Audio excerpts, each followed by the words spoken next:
We hebben het gisteren even kort gehad over de codex alimentarius. Dat is de voedselwet die in 1963 is opgezet door de Wereldhandelsorganisatie. Niet de Wereldgezondheidsorganisatie, maar de handelsorganisatie. Dat wordt nu als wet gezien in de meeste landen in de wereld. In Nederland al sinds, ik meen, 1995. Dat wordt zelfs in Amerika binnenkort ingevoerd. En het wordt geharmoniseerd. Ik vind het een zeer slechte zaak, deze codex alimentarius. Want ja, hiermee bepalen overheden wat je dus mag eten. Nothing that I'm going to tell you is exaggerated, is interpolated, or is imagined. Everything I'm going to tell you is documented. A great deal of it is documented on my website, which is www.healthfreedomusa, one word, healthfreedomusa.org. He who controls food controls the world.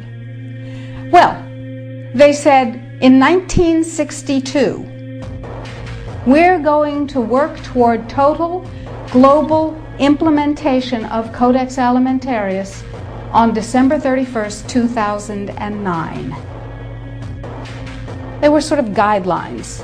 Now, Codex Alimentarius Commission is administered by the World Health Organization, WHO, and the FAO, the Food and Agriculture Organization. They fund Codex and they run it at the request of the UN. So they're mommy and daddy to Codex Alimentarius. In 1994, Codex, with no notice here in this country whatsoever, declared nutrients, put on your intellectual seatbelts, declared nutrients to be toxins. They're poisons. Under Codex, every dairy cow on the planet must be treated with Monsanto's recombinant bovine growth hormone. Furthermore, under Codex, every animal used for food on the planet must be treated with subclinical antibiotics and must be treated with exogenous growth hormones. If you do the numbers in the WHO-FAO projections, the epidemiological projections, they estimate, not I, that just the vitamin and mineral guideline alone, when it goes into global implementation on December 31st, 2009, will result in a minimum of 3 billion, that's B, bad, big, billion deaths. 1 billion through simple starvation. Those folks who die are not particularly economically successful from the point of view of the corporations, but the next 2 billion. They will die from the preventable diseases of undernutrition. Who will live? Probably those people who are wealthy enough and powerful enough to have their own pushers of clean food and nutrients. So we need your help, because the United States leadership is what's going to literally save the population of the planet. And this is a conspiracy. The UN has put out dozens of public documents where they're calling for an 80% world population reduction. In fact, at the Beijing Women's Conference, the World Conference, back in 1997, the head of the UN Food Program said, "We will use food as a weapon against the people." En dat is letterlijk het geval als het over tomaten gaat. Nou, er is dus, het is allemaal heel toevallig weer.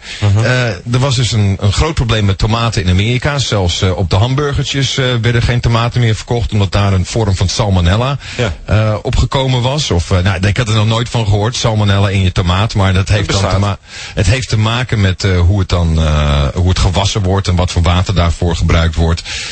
Maar nu heeft de Food Agricultural Organization, hier is nog geen berichtgeving over in Nederland. Ik kan totaal geen Nederlands bericht erover vinden. 4 juli is dit bekend geworden. Die hebben nu een internationale standaard voor tomaten in het leven geroepen. En dit is wet, wordt het dus. Er mogen maar 4 soorten tomaten verbouwd en verkocht worden. Rond, geribbeld, de zogenaamde kersentomaat of de cocktailtomaat. En er is een hele rits van kleur waar die aan moet voldoen, de grootte, hoe de stengel eruit moet zien.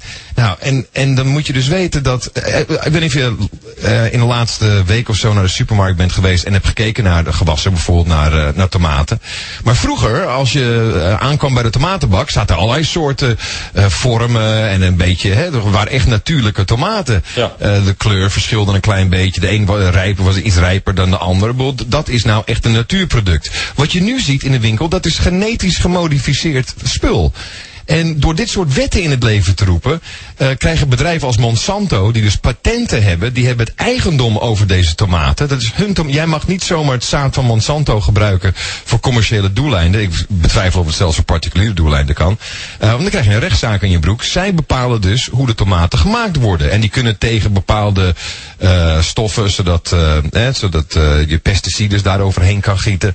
Maar ondertussen vreten wij gewoon genetisch gemodificeerd spul, wat bepaald wordt door 1 of 2 bedrijven onder de wet dat we dus niet een ander soort tomaat mogen hebben. En hoe lang duurt het nog voordat je tomaat uit je eigen tuin, voordat het strafbaar wordt om dat te verbouwen? The FDA has not done its job to protect the American people, but we can see that it's incapable of doing so because of Monsanto's deep ties to the administration.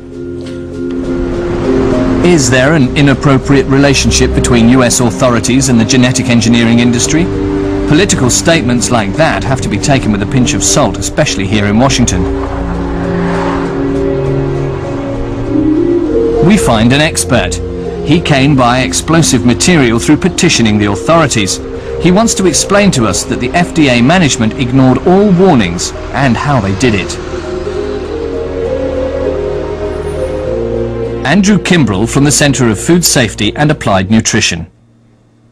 What's remarkable about this is that these are the scientists working inside FDA, and when the political appointees at the top of the agency said no testing, no labeling, they say in these documents, where is your science? Why didn't you listen to our science? So now that means that these foods have gone out without the testing, without saying, hey, listen, are these foods toxic?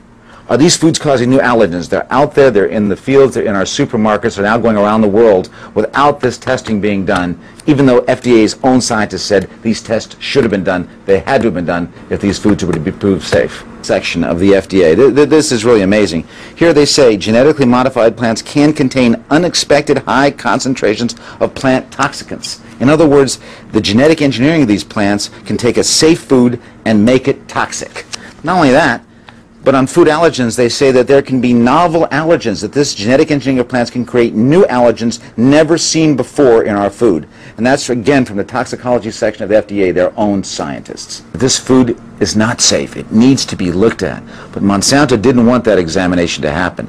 So it used its political influence to make sure that the FDA could not do its job. And so to this day, both the United States and people of the world do not know if these foods are safe because Monsanto was able to convince these political appointees not to do their job.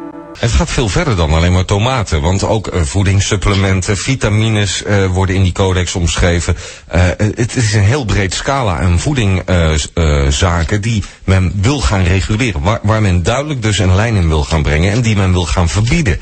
Dat betekent dus inderdaad dat de overheid gaat bepalen wat er wel of niet op jouw bord mag liggen. En het moet volgens mij, wat was het, 31 december 2009. 2009. Dan is dat geharmoniseerd en dan is het wet. En als je daar echt in gaat duiken, en het is natuurlijk ontzettend ingewikkelde materie, want er zijn allemaal percentages en afkortingen en je snapt er geen moer van. Maar als jij gewend bent om, ik noem maar een voorbeeld, vitamine D of bepaalde B-soorten, dan mag je dat straks wel hebben, maar er mogen geen producten verkocht worden met bepaalde hoeveelheden. Dus je mag zelf niet bepalen hoeveel je daarvan inneemt. Nou vind ik het best goed dat er waarschuwingen komen of dat er richtlijnen worden aangegeven van wat wel of niet goed is voor je als mens.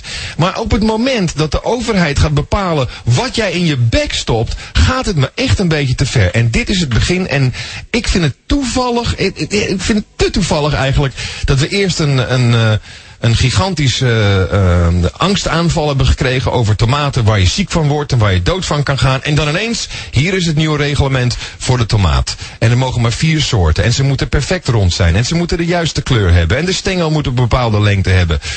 Ik zeg, mijn aluminiumhoedje gaat weer op. Dat is wat ik doe. Het Nederlands ministerie van Volksgezondheid heeft trouwens wel een verklaring de deur uitgedaan, waarin ze zeggen dat het allemaal maar spookverhalen zijn. Maar duik er eens in op het internet. De codex. En alimentarius, ja. Spel dat even voor mij. C-O-D-E-X. Codex, C-O-D-E. En dan alimentarius. Je vindt het ook wel op de highs bij ons. Okay. Ja, dankjewel. Ja, duik er maar eens in. Google het maar eens even. Je kan ook naar codexalimentarius.nl gaan. Daar lees je veel meer van de leugens.